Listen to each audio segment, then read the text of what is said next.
pasando, mi raza bonita, mi gente bonita, amantes de YouTube? Aquí estamos ahorita cuidando, barriéndole los animales. Si se dan cuenta, los animales deben de tener ahorita comida, deben de tener limpio. Las principales cosas que debe tener un animal es que debe estar en un lugar higiénico.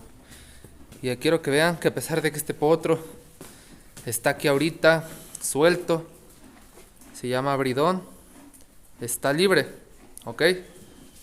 Y aquí tenemos a este potro brandy.